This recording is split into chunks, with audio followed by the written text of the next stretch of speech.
Hello, my name's Lynne Varney and I'm from Work and Learning Opportunities, and I'm here today to give you 10 top tips for successful interviews.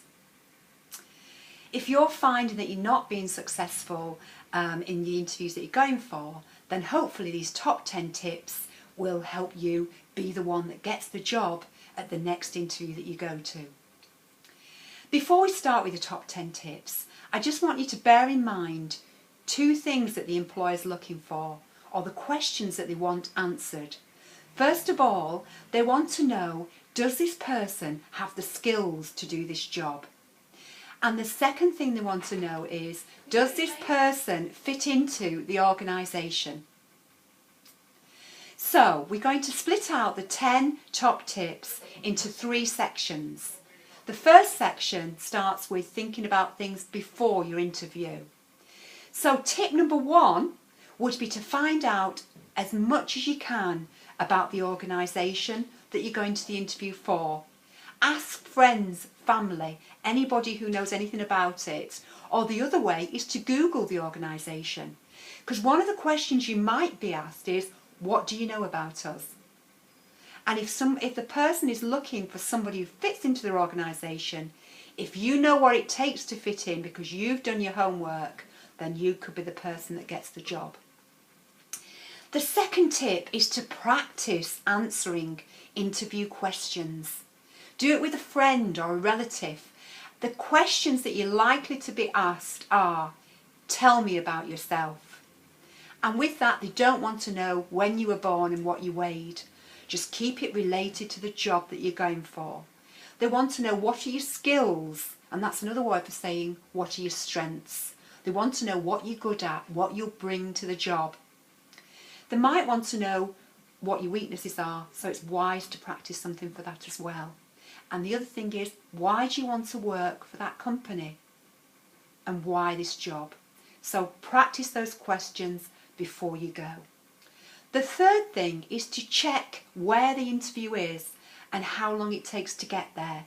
Plan your route, make sure you're early. The fourth thing to do before the interview is to dress smartly. Plan what you're going to wear.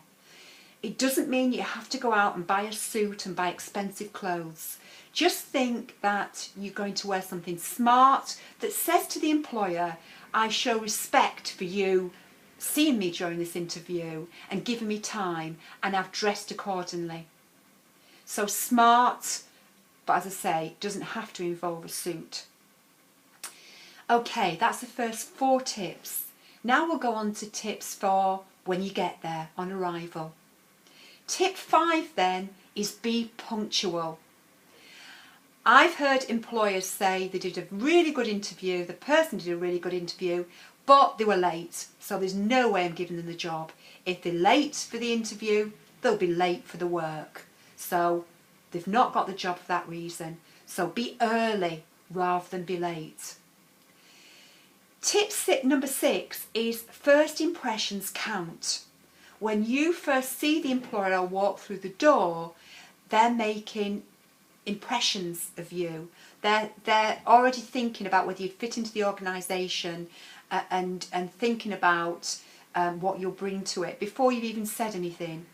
So you just need to remember to take a deep breath before you go into the interview room, to smile, to maintain eye contact and look interested.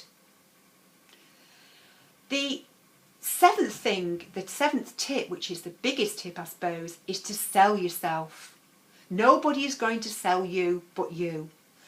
Even though you filled an application or you've done a CV, assume that the employer hasn't seen it, because they might have seen 100 CVs, they can't remember which one is yours. Your CV, your application form has got you to the interview. Now it's up to you to get yourself through the interview. So make sure you've read your application form the night before and make sure that you go through what your strengths are, what you wrote on that application form that got you to that interview. The 8th thing is to listen carefully to what the employer is asking so that you answer the questions. If you're not quite sure, ask for clarification. Pause before you answer, and so you can give a good answer. Okay, the last two tips, number 9 and 10, are at the end of the interview. First of all, for number 9, thank the interviewer for the time. Whether you get the job or not, the interviewer has given up time to see you. And so I think with respect, you thank them for the time. The other thing you might do then is to ask what is the next step in the process. Do they let you know if you've got the job and not got the job? When is that likely to happen? You could also ask if they're willing to give any feedback so that you can learn from the experience. And if you're not successful this time, it would help you with your next interview. And the final tip would be to learn from your interview. We all have bad days and bad interviews, but try to analyse what you think made it bad, but also what made it good. You know, was the interviewer nodding? Were they interested in what you were saying? Do you feel that you waffled on? Really analyse the interview and think what you could do better for next time, or give yourself a pat on the back for the things that you did well this time. And as I say, if you can get feedback from the employer, then that's a good thing to do as well. So those are the top 10 tips to think about before your interview, on arrival and during the interview, and at the end of the interview. I hope you found them useful, and I really hope that the next interview you go to, you get the job.